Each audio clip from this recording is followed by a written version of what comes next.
Hello everyone! Summer is finally over, and that means we are inching closer and closer to the long-awaited first anniversary, which also means the long-awaited Awakened Resna is almost here. However, before that, we have one more banner, and honestly, this is one of my favorite banners.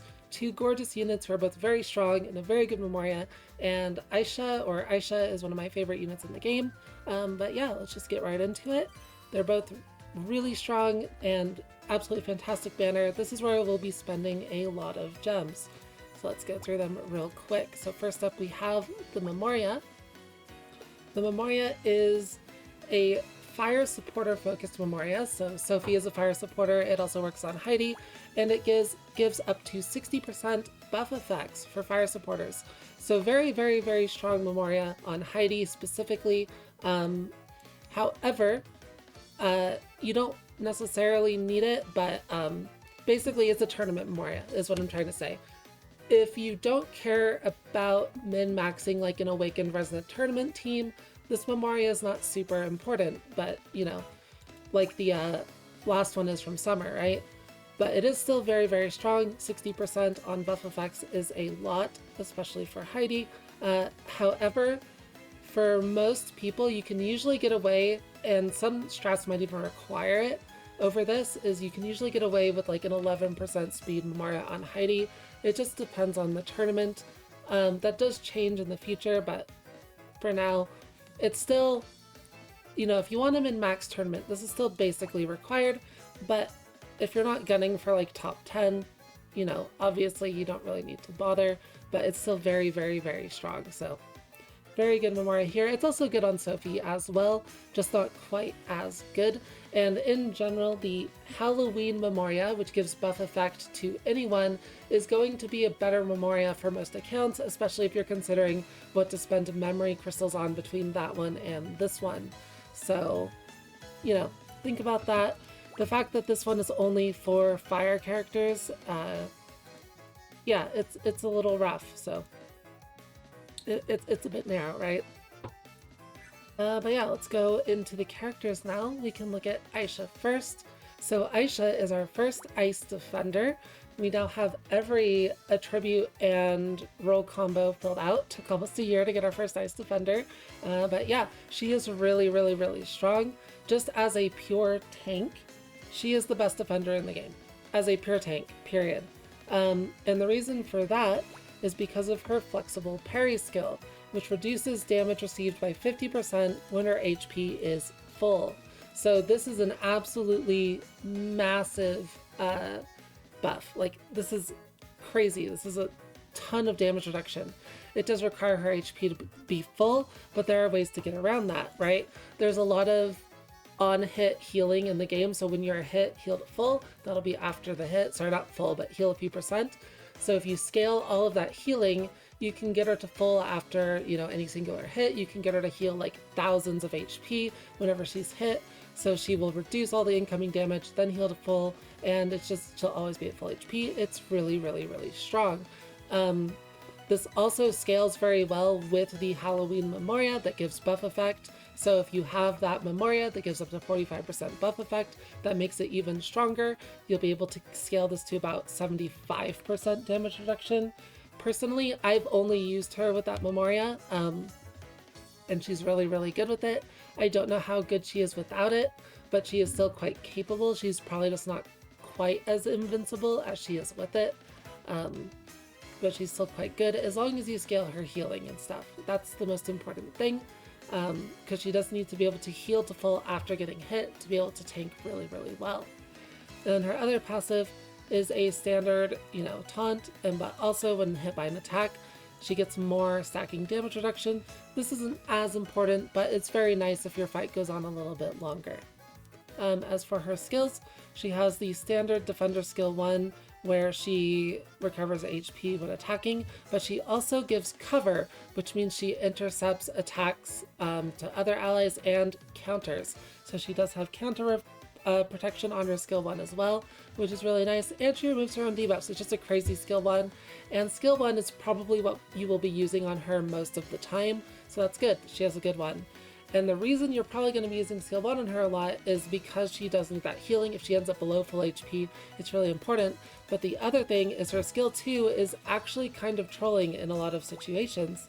So her skill 2 grants her a self buff that when hit by an attack, restores all allies HP by 5% when hit for 2 attacks. So that's really good. If you can get this buff up, that's really nice, because when hit, she will heal herself and everyone else, which is really important. However, the other part of this is kind of rough. So depending on her own HP, if her HP is low, the magnitudes of these buffs get higher. She will boost the max HP of all allies for 2 turns and reduce the damage received for 1 attack for everyone. So this is pretty good, the damage reduction. However, this max HP boost is what's really, really bad. So Ayesha is quite slow. She has 225 speed. Then what ends up happening is if you don't have a healer slower than her, Ayesha will be the last one in your party to go, and she's going to use this skill, and because she boosts her max HP, there is no way to have her at full HP after using the skill, unless you have a healer directly after her, which you probably won't, right? So yeah, that's pretty rough. After using her skill 2, she's no longer at full HP, which means she is very vulnerable if she gets hit by a strong enemy after that, because her damage reduction is only on when she's at full. So the important thing about Ayesha is to keep her at full HP, and in many situations using her skill 2 is going to put her below full HP because of this HP buff, and you won't be able to get it back up before she is hit. So her skill 2 is very, very strong, but it leaves her vulnerable. So it's kind of a interesting dynamic that you have to consider when using that skill, and very often you will just use the skill 1 instead. And then next up we have her burst, and her burst is really, really quite strong. After attacking, it removes all ally status effects. This is the first area status effect removal we have in the game. Now, as a reminder, status effects are the purple debuff icons and negative effects are the red debuff icons. So status effects are things like paralysis, poison, sleep, etc. And, negative effects are the red ones, which are just basically stat debuffs and no heal, stuff like that. So she removes status effects, the purple icons, and she also reduces all ally damage received from attacks that target all allies by 100% for 1 attack. So she will make your entire party immune to the next area attack that comes in. Very, very, very strong, very, very useful, especially in higher floors of tower. Yeah, she's just really good. I've even used her to great effect in off-element floors as a defender, above floor 20, where she has reduced stats because of this burst and also because of her passive. So she's really, really, really strong. She also has great synergy with Wilbel, because Wilbel has a leader skill that makes it so that when she's hit, she heals more HP. I think that's a good thing worth mentioning. And her leader skill is kind of whatever. She boosts whimsical characters, skill damage, and stun damage. This group is pretty bad. Izana's in it, but Izana's own leader skill is better for herself. So yeah, pretty terrible leader skill overall for now. But yeah, she's really good. Absolute S tier defender. I absolutely love using her just for normal content. Obviously as a defender, she sucks in tournament, but it is what it is. She's really, really strong, really fun to use. I enjoy her a lot. Yeah. So on to Sophie, and Sophie is a fire supporter. She is a fire supporter that is fully damage focused, more or less, and specifically for fire characters. So her skill 2 boosts an ally magic attack and fire damage for 2 turns, and then she will also give that ally an effect where before they attack, they will reduce the target's fire resistance by 25%. So this is all very fire focused. You need a fire attacker to make her skill 2 good, right? Now, luckily, we do have a meta fire attacker coming in about 10 days with Awakened Resna, or whenever that is, 9 days, a little over a week, I don't know. Around the 12th or the 13th or something. I think the 13th. But yeah, so currently we don't have any really strong fire attackers. We will have one. And Sophie will be quite good on Awakened Resna teams. Now, before I go into the rest of her kit, I do want to make something about Sophie very, very, very clear. Sophie is a tournament character. Straight up. So she is pure damage. She doesn't provide any utility. She doesn't really provide healing or defense or anything like that. She is pure damage. pure damage, all damage. And Awakened Resonance damage, the fire attacker that's coming, is already so overkill that the extra damage from Sophie isn't really helping you kill like 99% of things if you have Resna built properly. So what that means is you would rather fill your team with more defense and utility than damage, right? So while Sophie will be quite good on Awakened Resna, she's only really required for tournament, and outside of tournament, she actually loses a lot of value. I would rather have a character like Ayesha for defense, right? So unless you really care about, you know, making the Awakened Resna team for tournament, which in my opinion is worth it and very fun, but if you don't care about that, from a pure meta perspective, she's not really that great outside of tournament. Just because Awakened Resna is so overwhelmingly powerful that the extra damage from Sophie is kind of overkill, right? So it's completely unnecessary. But yeah, let's get into the rest of her kit. With that, just keep that in mind while I'm talking about everything here. So her skill 1, after attacking, restores all allies' HP by 15% and boosts all allies' skill damage by 10% for 1 turn. So this is, you know, she does have a little bit of healing from this, but usually for damage you'd want to be using her skill 2, and other characters like Flock do heal a lot better, but it's still a very solid heal on skill 1 and a little bit of a damage boost, so it's not bad at all. Very, very comparable to Liddy, so she's still quite decent for healing, just not like the best. But yeah, really solid skill 1 here, and you will use this regularly in tournament, and the healing is quite nice. And her burst is really, really strong. So before attacking, she will boost all allies' skill damage when attacking a weakness by 50%. If you have buff A on her, this will cap out at 100%. And this buff is permanent, so you only need to use this once, and you have it rest for the rest of the battle. And then also, after attacking, she will give a magic attack buff, a 50% magic attack buff to your attacker. So really, really strong burst here as well. You generally want to get it used early in tournament, and you have this skill damage boost for the rest of the fight. And the magic attack boost is also very, very strong. Usually it's going to be a bit weaker than the skill 2 once you already have this buff up, but still very, very, very good. And for her passives, we have Elixir of Prevention, which is just a 10% stat boost. Very, very nice. And we have a 30% skill damage boost for fire allies. So this will be, you know, about 75% with buff A, and it'll scale even more with other buff effect everywhere else and whatever. So yeah, Sophie is a very, very strong damage-focused fire supporter, specifically for fire teams. And honestly, this is kind of the start of a period where they're starting to make a lot more characters that are much more like attribute focused. Like in a month and a half from now, we get a, I think around then, maybe 2 months, maybe 3 months, I don't know. Probably about 2 months from now, we start getting a series of like stab characters that are all really only useful on stab teams. And honestly, that's fine. I don't mind it, but yeah. Sophie, really, really good for damage, but not that strong for much else. But she's very, very good. And if you want to do tournament, she's super, super important. And then her leader skill, it's a pretty solid leader skill, but the group it's in is just not great. It's Roman and Yuna, and yeah, it's just not a great group, but it is good. 30% stat is really solid. It's just not a good group, so it doesn't really matter. Yeah, that's all the units. They're all really good. Everything here is S tier in my opinion for different things, so they're all strong. You can't go wrong with anything that you decide to focus. And let's look at the recipes. There are a couple of really strong recipes in here. It may be worth using cookies if you have any left after summer to get more tickets for these recipes. There's a couple really good ones. So first up, we have the Hellfire Broom.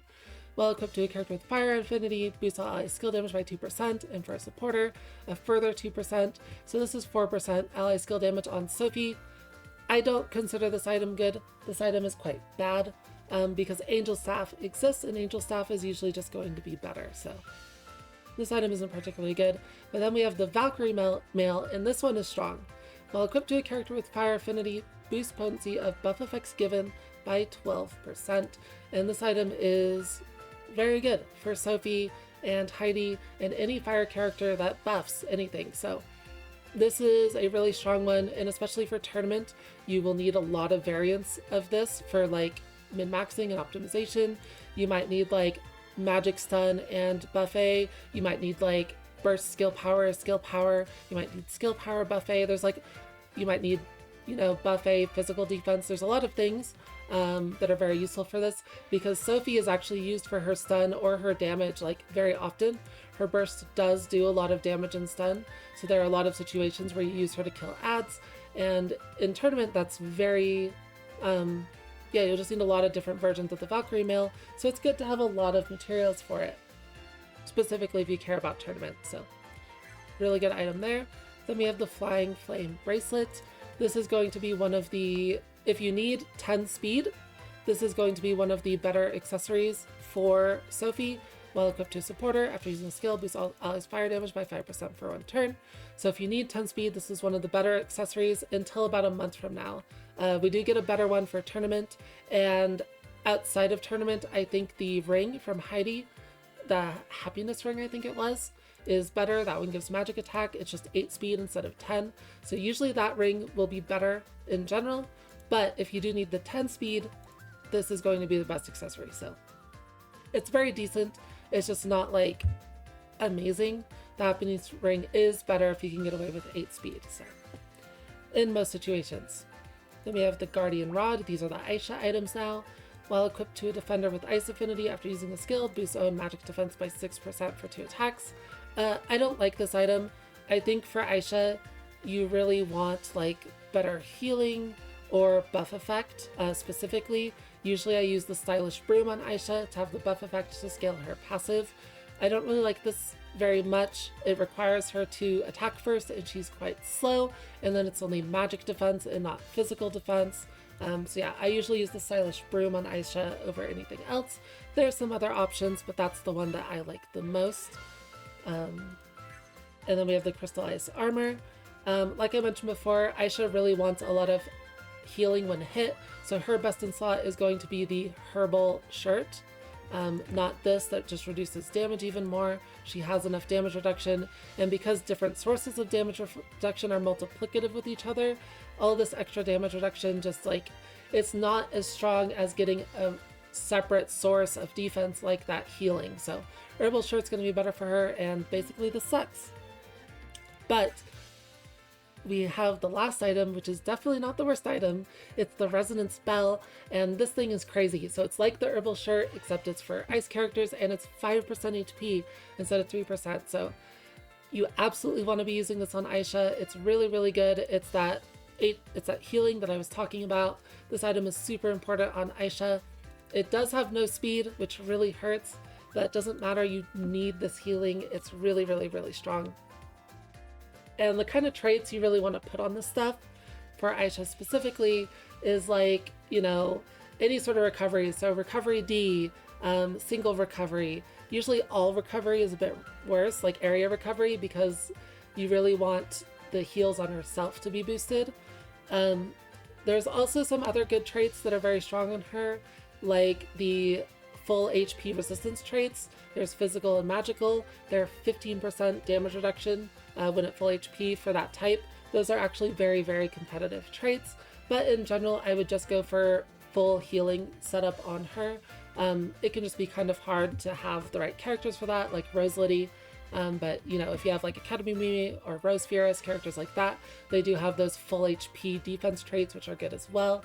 But yeah, you absolutely want to make resonance bells for Ayesha. It's super, super good. Anyways, let's just get to the polls now. Personally, I will be focusing Sophie. I want to get this tournament team set up. I want to make tournament videos, so hopefully I can get that team set up. And yeah, we will be going with Sophie.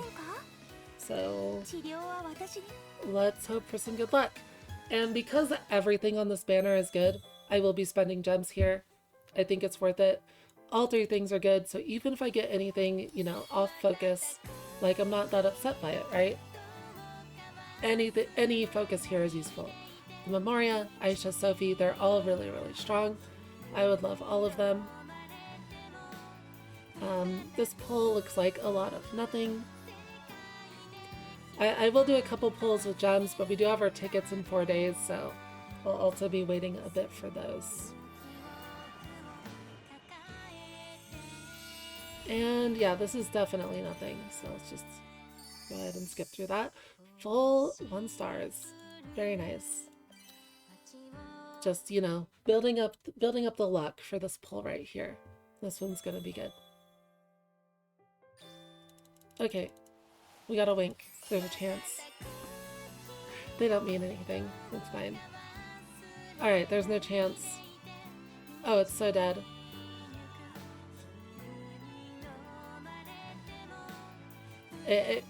There's still hope, but no. No. There's nothing here.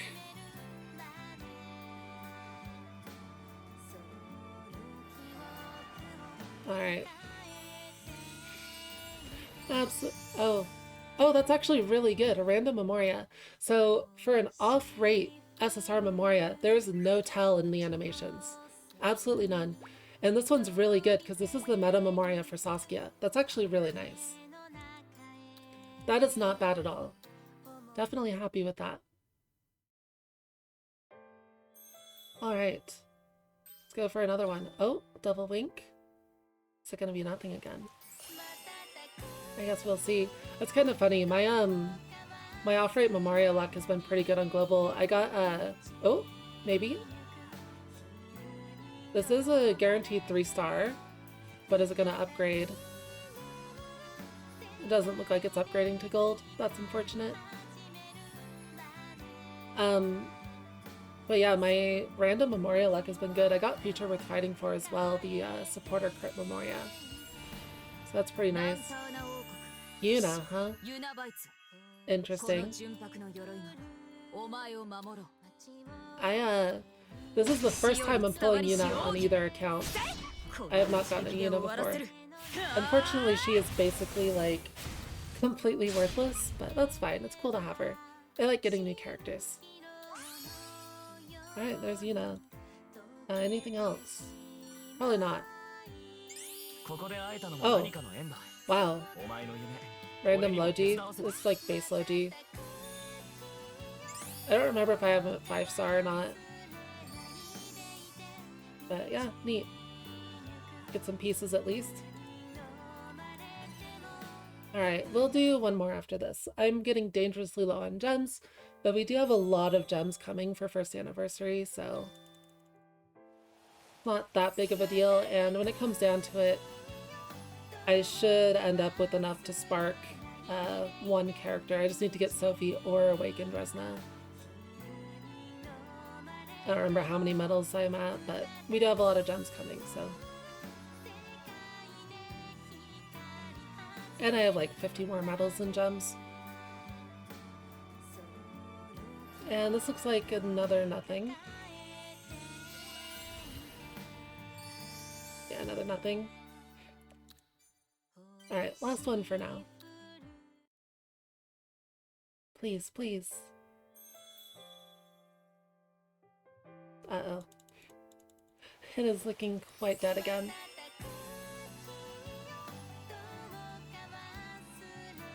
Yeah, I don't know about this.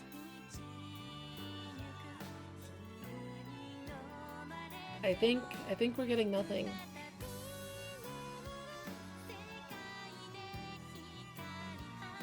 Alright, one more. Surely one more.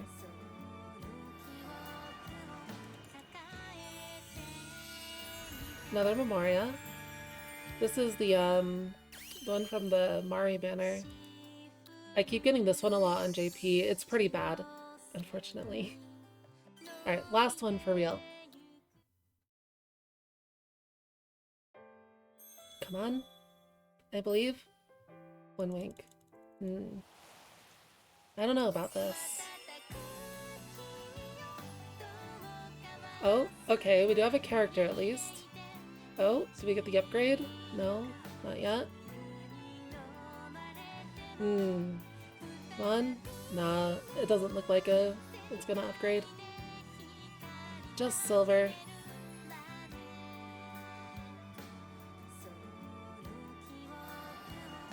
Yeah, just silver. That's unfortunate. Alright, who do we get?